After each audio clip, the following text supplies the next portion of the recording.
Nongeye kuguha ikaze cyane wo gukurikira Olive TV, urubuga tubagezaho ibiganiro byinshi bivuga ku buzima bw'umwana. Uyu munsi ndashaka kurebera hamwe ni ikihe kimenyetso gituma abana benshi bazanwa kwa muganga, nyamara hari ibyo umubyeyi yagakwiye kumenya, yagakwiye gukora na mbere y'uko ajyana umwana kwa muganga. Rero niba udashaka gucikwa n'ikiganiro cyacu, guma hafi kandi ukurikire. Ikindi can like, subscribe and comment kugira nyine tujye tumenya ibiganiro bibafasha, ibyo mwifuza kumenya cyane cyane ku buzima bw'umwana. Uyu munsi rero tugiye kurebera hamwe, ese kubera iki umubyeyi akwiye guhangayika igihe umwana afite umuriro?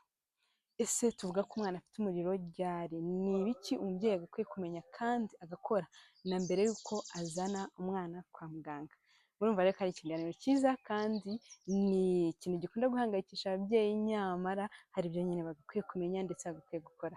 Ubundi tuvuga ko umwana afite umuriro iyo afite igipimo kirenga 37.5, kandi ntabwo tuzavuga ko afite umuriro ariko hakunda ukoze ku mwana ukumva arashyushye, kuko nyine hari ibintu biba bishobora gutuma umubiri w'umwana ushyuha. Ni byiza rero kuba umubyeyi afite thermometre mu rugo rwose, hanyuma igihe yumva hari impinduka ku mubiri w'umwana mu bijyanye n'ubushyuhe, nk'uko ndi kubivuga, ukaba wamupima, hanyuma wabona arengeje 37.5 nibwo tuzavuga ko umwana afite umuriro. Noneho tukibaza, se umubyeyi akwiye guhangayika cyane? Ni ryari umubyeyi akwiye guhangayika?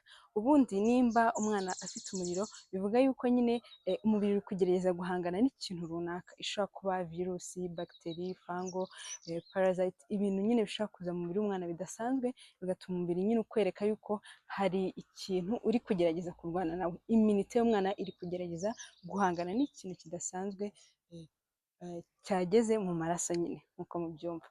Ariko nanone cyane cyane tuzabona abana bakunda kugira imiriro iza igaruka, abana bari munsi y'imyaka 5, bitewe n'uko abana bari munsi y'imyaka 5 nibo abana bakunda kurwara ibicurane, bakunda kurwara inkorora nyine ziterwa na virusi.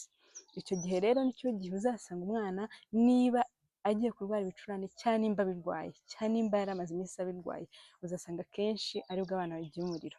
Noneho se umubyeyi akwiye guhangayika cyane? Ubundi tuvuge urugero, ushaka kuba ufite abana babiri, umwe akaba afite igipimo cya 37 wenda n'ibice 8 n'ibice 9, ariko umwana ukabona aranegekaye cyane, ukabona ararembye, ukabona ni wa mwana utameze neza.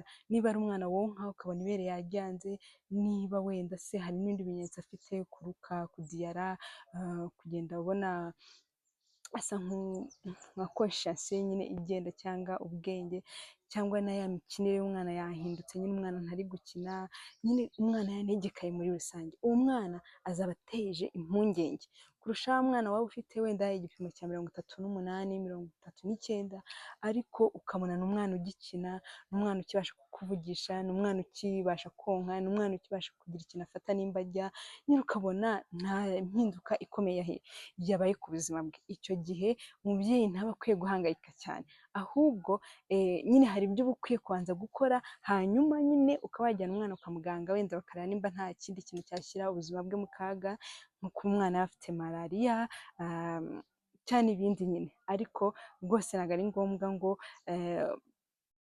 ute umutwe igihe umwana nta bindi bimenyetso mpuruza nyine afite, ari umuriro gusa. Ariko nanone ntabwo mvuze yuko nyine ari ibintu bisanzwe cyangwa ari ibintu bidakwiye kuguhangayikisha cyane, kuko uzasanga kenshi abana bari hagati y'amezi 6 n'imyaka 6 iyo bafite umuriro hari ubwo bagagara, bavuga ko 30% baragagara. Rero ni byiza kwitwararika ukamenya bya bintu ukwiye gukora nyine, kugira ngo nibuza nyine umuriro ugabanuka ku mwana. Ibyo rero uzasanga ababyeyi benshi batabikora, ugasanga umwana nyine yagize umuriro. Rimwe na rimwe umubyeyi hari igihe bafite twa tunini banyuza mu kibuno tuzimya umuriro, ariko ugasanga kubera yataye umutwe, aramufasha umwana mukuye hano amujyanye kwa muganga wenda n'ahantu kure runaka, atanibutse yuko agakwiye kumuha n'ako kanini kugira ngo kamuzimirize umuriro, hanyuma amujyane kwa muganga nyine barebe impamvu, bitonze, ariko nyine n'umuriro w'umwana babashije kuwugabanya. So ibyo nibyo rero nje kukubwira muri iki kiganiro. Ni ukuri hari ibyo dukwiye guhora twiga buri munsi, kandi nyine tukabyapurika kugira ngo turusheho kugenda dufasha abana mu mikurire yabo.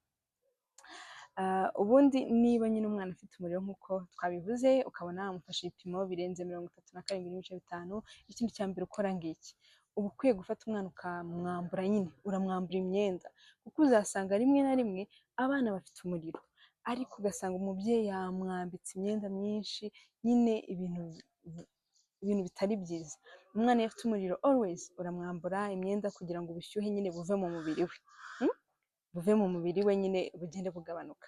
Ikindi kintu ukora, umwana ashobora kuba ari mu cyumba gishyushye, urugero ushobora gukingura amadirishya kugira ngo umuyaga winjire, ubushyuhe bugabanuka ahantu umwana ari. Niba hari ibintu wamworoshe nyine ukubyumva ukabimukuraho, hanyuma ukareba ko umuriro ugabanuka. Ariko nanone ushobora kuba wafata umwana nimba yari ari mu nzu ukaba wamujyana hanze ahantu hari akayaga, ahantu nyine byoroshye kugira ngo atakaze ubushyuhe. Ikindi kintu cy'ingenzi, uzasanga rimwe na rimwe abamama hari imiti baba bafite mu rugo nyine izimya umuriro, cyane yuko abana nyine nabo bakunda kujya kwa muganga nyine nk'uko nabivuze bitewe na giripe, ibicurane, umuriro, ibintu nk'ibyo. Ariko nyine ugasanga umubyeyi bagiye ko afite n'iyo miti izimya umuriro.